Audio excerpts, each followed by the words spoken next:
O presidente da CPI do MST, deputado Tenente Coronel Zucco, comemorou em vídeo divulgado pelas redes sociais a notícia de que as invasões de terra, que tinham aumentado exponencialmente desde o início do governo Lula, despencaram após o início da CPI.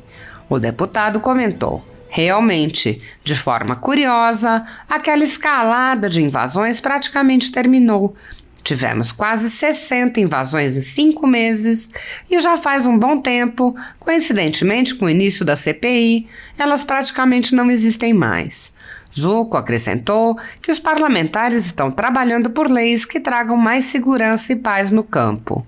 Ele disse: é muito importante nós mostrarmos que para ter uma correta reforma agrária não é por meio de invasões de propriedade.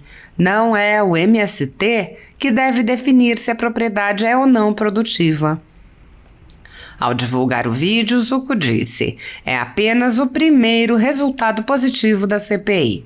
Agora temos que tornar isso definitivo e, para isso acontecer, a CPI precisa e vai continuar avançando. A ditadura da toga segue firme. O Brasil tem hoje presos políticos e jornais, parlamentares e influenciadores censurados. A Folha Política tem toda a sua receita, gerada desde 1º de julho de 2021, confiscada por uma canetada do ministro Luiz Felipe Salomão, ex-corregedor do TSE, com o aplauso e o respaldo dos ministros Luiz Roberto Barroso, Alexandre de Moraes e Edson Fachin. Todos os rendimentos de mais de 24 meses de trabalho do jornal estão sendo retidos sem justificativa jurídica. Anteriormente, a Folha Política teve sua sede invadida e todos os seus equipamentos apreendidos a mando do ministro Alexandre de Moraes.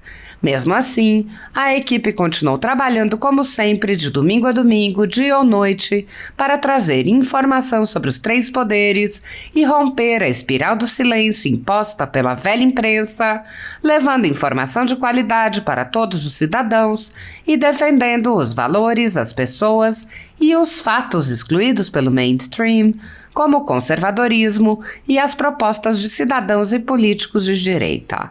Se você apoia o trabalho da Folha Política e pode ajudar a evitar que o jornal seja fechado pela ausência de recursos para manter sua estrutura, cumprir seus compromissos financeiros e pagar seus colaboradores, doe qualquer valor à empresa Raposo Fernandes por meio do Pix, cujo QR Code está visível na tela, ou por meio do código ajude@folhapolitica.org.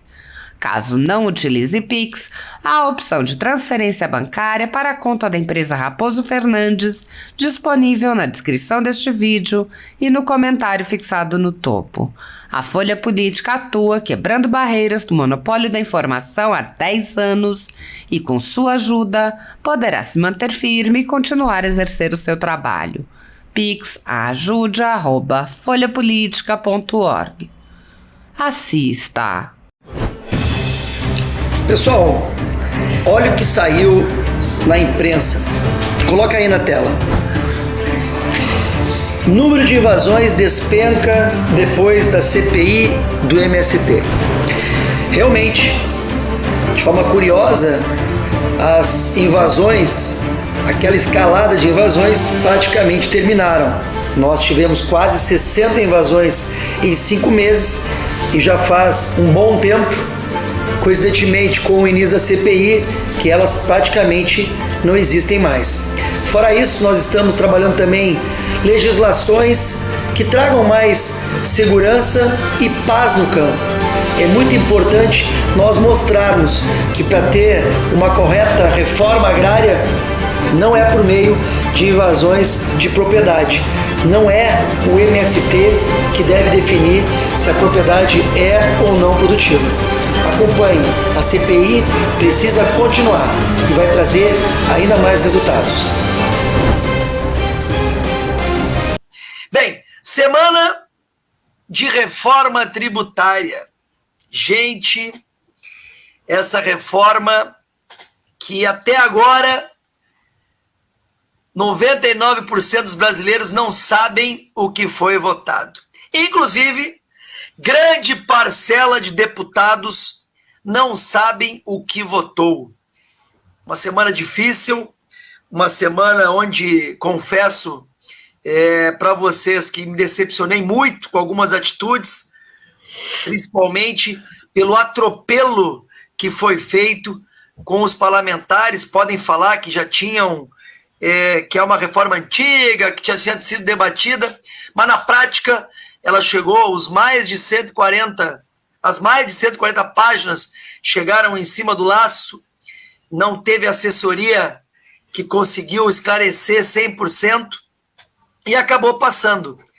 Eu acredito que a gente tem sim que fazer uma reforma tributária, precisamos tirar a burocracia desses empresários, precisamos simplificar os impostos, mas ao mesmo tempo, já em tão poucos dias, já está aparecendo alguns erros graves que espero que o Senado possa corrigir. Gustavo Vitorino, tu tem que apresentar o nosso professor Políbio Braga, Gustavo. Boa noite, meu irmão.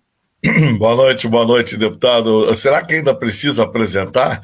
Esse que é um dos maiores jornalistas da história do Rio Grande do Sul, autor de livros, crônicas memoráveis, e hoje tem um blog dos mais acessados do nosso estado e, quem sabe, do Brasil, o jornalista Políbio Braga, que dispensa maiores apresentações. Na verdade, ele que tinha que apresentar nós dois garotos aqui. Olha, tem dois meninos aqui que estão aprendendo comigo, então, Políbio, que alegria ter você na nossa live sempre. Boa noite, tudo bem, Políbio?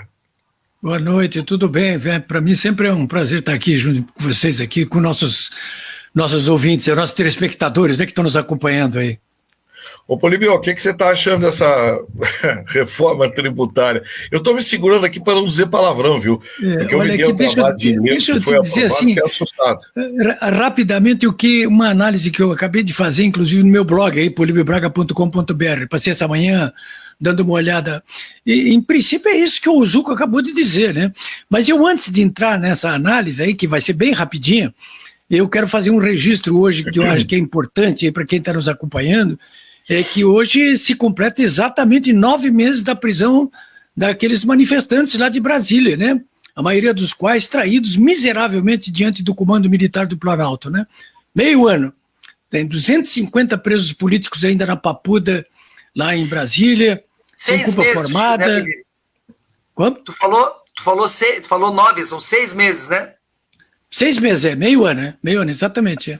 Então estão lá na Papuda e no outro presídio, né? Mas, bom, eu queria fazer esse registro porque acho que é importante. Mas a respeito da reforma, eu queria tratar assim, de 3 pontos, bem rápido, tá? Que eu acabei de analisar, inclusive. Eu acabei de ler aí um texto da jornalista Rosane Oliveira, que é fã de carteirinha da reforma, aliás, de qualquer reforma apresentada pelo PT, né? E ela diz na edição de domingo do Jornal Zero Hora o seguinte: isso se aprovou graças à qualidade do diálogo empreendido. Aí eu digo, bom, eu vou dar uma olhadinha aqui quais foram os pontos principais desse diálogo. E o primeiro deles foi a liberação de 8,1 bilhões de reais aí de emendas parlamentares daquilo que se chamava até há pouco tempo aí de orçamento secreto. Entre o dia 2 e 6 agora. Entre o dia 2 e 6 de julho, portanto, nessa semana, né? 8,1 bilhões, né? Então, essa é a primeira parte do diálogo.